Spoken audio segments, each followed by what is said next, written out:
Oh man, I was just working and then the girl came and brought me a free sandwich. Aw, they are so nice up in here, man. Aw.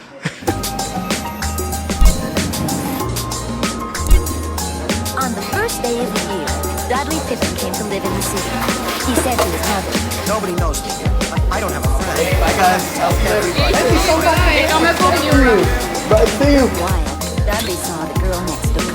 Yo, how you guys doing, man? I hope you guys doing well. Did y'all having a good day? And look, if you not, just watch this video 2 times and I promise you will feel better. Cause you know what, today is just one of those days where no matter what's going on, you know that it's actually gonna be a really, really good day. I mean, even if it might rain and storm, it is, that don't matter cause we having a good day.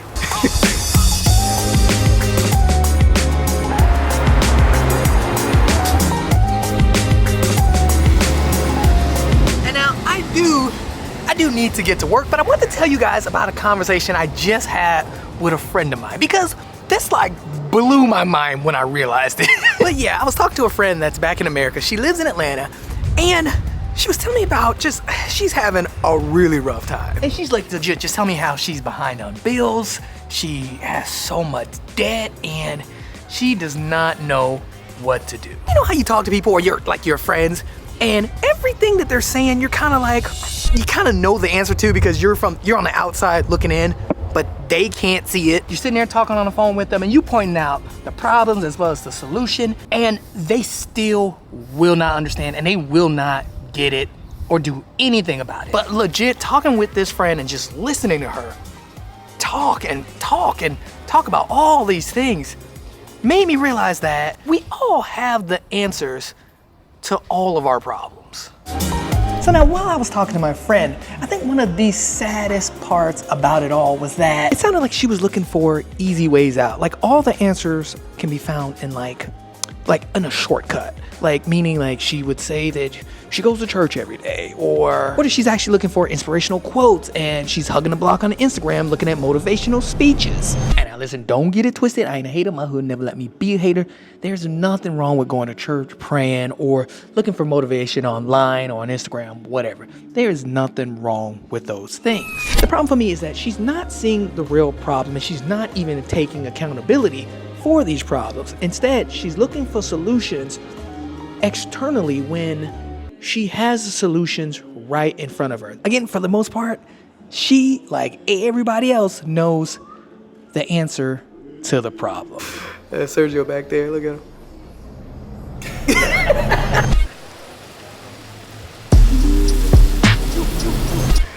Man, what I say? Look at that rave. Look at it.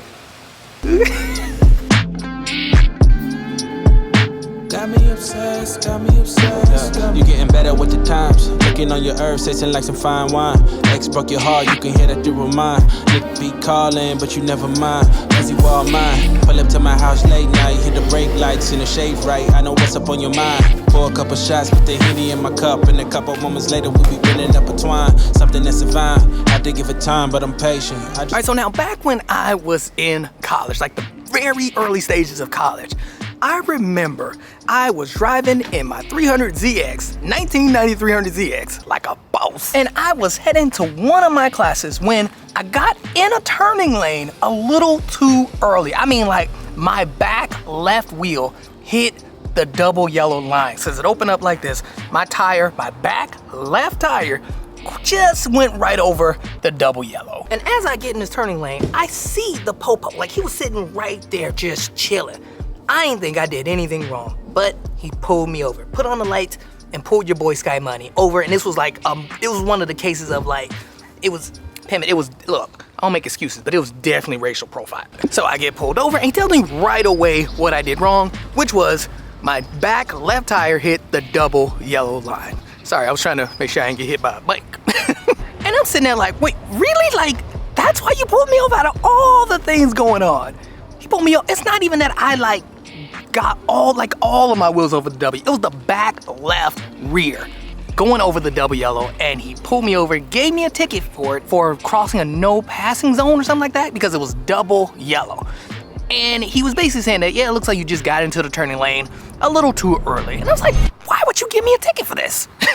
So he gives me the ticket, I go head to school, and I go to class late. Obviously, I was late because, man, it also took forever. That's what I'm saying. Like, that racial profiling ain't no joke. Checking the car, all that stuff, that ain't no joke. And now listen, I ain't even gonna lie to y'all. Your boy Sky Money didn't quite have the sauce at this stage, especially when it came to finances. So, yeah, I worked a lot, and I had 2 jobs at the time. But I was living by myself. I was struggling. At one point, I was struggling to pay bills, and I had just got it all together. But anyway, remember the ticket. I got this ticket. I'm thinking it's gonna be like $30 or $35. Like, man, when I found out how much this ticket was, I almost lost it. And listen, I'm not even, look, we on that Wi-Fi. That ticket was like it was close to $600. It was like $586 or something crazy like that. Almost $600 for my back left tire hitting the double yellow line. And man, I was heated because 1, how was that $600? And then 2, I was so tight on money. Like, I had just paid my rent. I was tight on the monies. So I did not pay this ticket. Instead, I went to court. So I pull up in court like a boss. I'm early, I'm dressed to the nines, pull up in court, state my case, and I lost. And now, if I'm being honest, this is one of those kind of like old moments. Like, it's like a man, like, I did not have this money. Plus, when I went to court, I don't know if you know this, but if you go to court and you lose, not only do you have to pay the ticket, but you also have to pay some fees. So the ticket ended up being almost $700 just because I lost in court. Couldn't pay the money. So what I had to do was go on probation. And again, this would have to be one of my darkest moments because I did not know what to do. This was like, I lived on my own. Yeah, my mom was cool, but my mom also needed help sometimes, so I'm not gonna ask her for money. I did not know what to do, so I went on like this installment plan to pay this ticket, which ended up being like $900. Like, it is insane, like, because they charge you interest. But I did this installment plan. Also, I forgot to say that this was also the same time my clutch went out on the 300ZX. And I could not afford to fix it, and I didn't have another car. And so instantly, I just go into this mode of just like, focus. Like, I put my head down, I picked up more shifts that I did not want to do. I picked up Friday nights and Saturday nights at the movie theater while picking up birthday parties at the gym, as well as extra hours doing private lessons. Like, I was just picking it up because I knew, as soon as I knew like the amount of money that I needed, I had to get this done. I had to. There was no other option. So I legit just hammered it all out, and I got it done. Thank goodness. It took me about 2 months to pay off that ticket and get my clutch fixed, but I got it done. Like, no joke, got it done, got back on top of my finances, and I was good. And not for nothing, this is a perfect example of, you kind of know what you need to do when it hits the fan. You know what you need to do. Life is just gonna keep happening and keep throwing these curveballs at you. And sometimes they're gonna throw these curved fastballs. We talking like on fire curveballs at you, and you gotta just deal with it. Something that's divine. I did give it time, but I'm patient. I just wanna see on your spaceship. Plus you done the earth and you never on some facial. Didn't have to bill out the women, didn't patient. Basic. We just take a time, but you pace it. Not for nothing, life ain't gonna stop for you. Like, it's just not. I took so many L's like this, because after that, I did get a motorcycle because gas went up too high and I couldn't afford it, so I got a motorcycle, but then my apartment burned down. After that, my next big one was I moved to LA, and then my car and my motorcycle got stolen. My car got stolen on my birthday, my motorcycle got stolen 2 days after my birthday. For real, somehow, some way, you just figure it out. And you know what, nowadays it just seems like everyone's forgetting the most important part of handling situations, which is the action. And the perfect example of this is like when I talk to my friends, I notice a common denominator between all of them. And it's like that main thing being they just make excuses and wait for somebody. Like, everything else needs to change, not them. They should not be liable or held accountable for what's going on to them. You know, it is so crazy to me when I'm listening to them, and it's crazy because they blame everybody.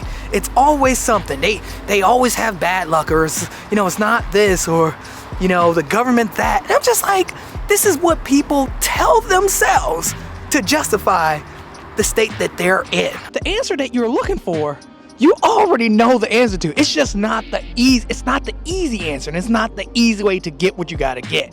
Every situation I've been in, I've always known the answer. And it's always been like a hard decision and a hard thing to do. And that's the thing. We all know the answers to how to fix our problems, but it's not what we wanna hear. It's not what we wanna do. As a matter of fact, to be honest, I can wholeheartedly say that most of the problems I've faced, I found the answers at the darkest, deepest moments in my life. Like, I mean, everything's hitting the fan and I need to pull myself out of it.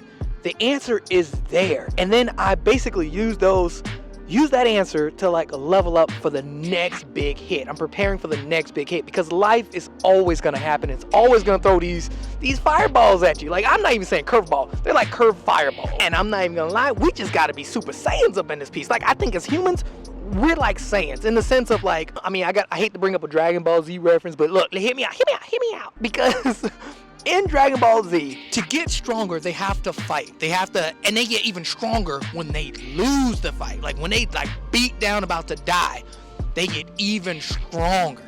And I'm not saying, obviously, like, don't get beat down or anything. I'm not saying that at all. But what I am saying is, we find the answers in their experience, and in the darkest moments, that's when like we just grow to the max. Like, we become Super Saiyans. Pimpin', write that down.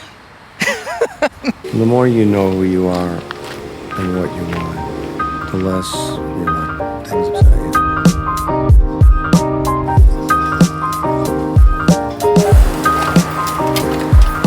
And now listen, I do want to make it clear that I am not trying to say not to, you know, pray or, you know, go to church every Sunday. I'm not saying that, or even like the whole IG thing. I'm not saying that at all. But what I'm saying is, when all these terrible things happened to me, when my apartment burned down, when my car and my motorcycle got stolen, and when I just got to LA, or when I got that ticket and had to go on probation and my clutch died, and just tons of other situations like that where I was at my lowest of the low. I was at like a dark place in my life. I've never once said, what would Grant Cardone or Gary Vee do? I never said that. Man, I just figured it out the best way I could. Period. I figured it out and I grew and I learned from what happened. And now listen, I am not saying not to listen to these gurus because look, they be dropping some gems for real. But what I am saying is listening is not acting. Like, you gotta act on what you're trying to do. Like, you gotta put action into figuring out the next step, analyzing the situation, and actively like change and improve where you are. Instead of putting so much energy into waiting for somebody to save you or blaming everybody else for the situation, put that energy into figuring out where and or how you can move forward. All right, now I need to get my booty back to work.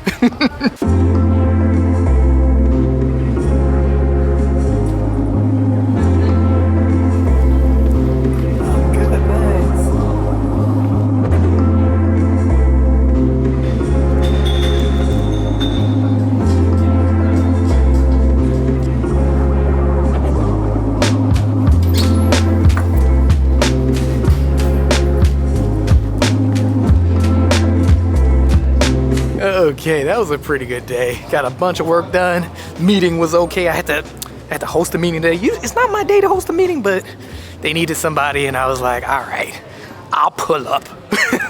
But yeah, meeting went well. Got everything done I need to. And yes, good day overall. And now before I let you guys go, I did want to try something new, and that is reply to some of the comments that you guys left, because I left a question asking, is having a niche important? And not for nothing, I got some interesting replies as well as some suggestions. Perfect example being Aaron Austin said, niches are important, but there's a level of saturation both in content and subscriber gain. I completely agree. And now this is actually an interesting suggestion by Joy Love. And she said she enjoys these videos, following me around, seeing places, etc. And she said I should totally take advantage of my life here in the Netherlands as an American. And now I've gotten this suggestion a lot, but the reason I don't make a lot of videos like that is there's always some kind of negative to it. And I mean, like, I don't want to ever come off like I'm bashing America. Y'all know what I mean? Like, look, I will pull up on anybody who wants to smoke, but I ain't a hater either. So, like, yeah, we ain't trying to bash. I'm not trying to bash places. America's a great country. The Netherlands is a great country. I mean, would I ever move back to America? But yeah, also Edward PhD also said I should make some videos about the spending habits in Amsterdam versus Americans. So yeah, it's a lot of demand for these kind of videos. And I think they're coming. I just need to figure out how I want to do it. And now, a very interesting comment from Dave and Mylina's Travels. And he said he likes the new shift, but he thinks it result in less views. And now, Dave and Mylina's, I honestly 100% agree. And yeah, you do get less views, especially in content like the ones that I'm making, because it's not really searchable.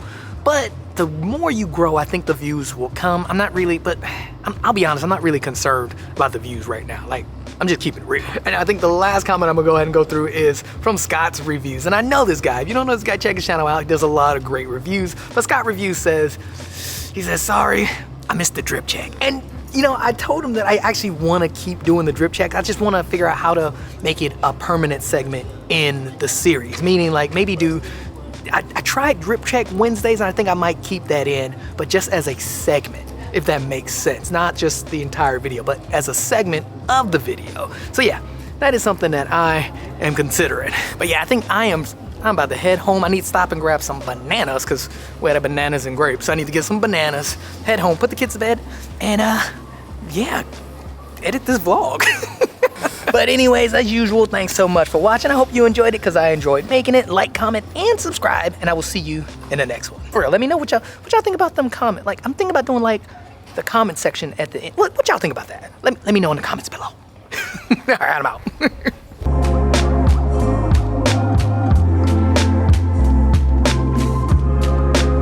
Yo, look at those clouds. Holy.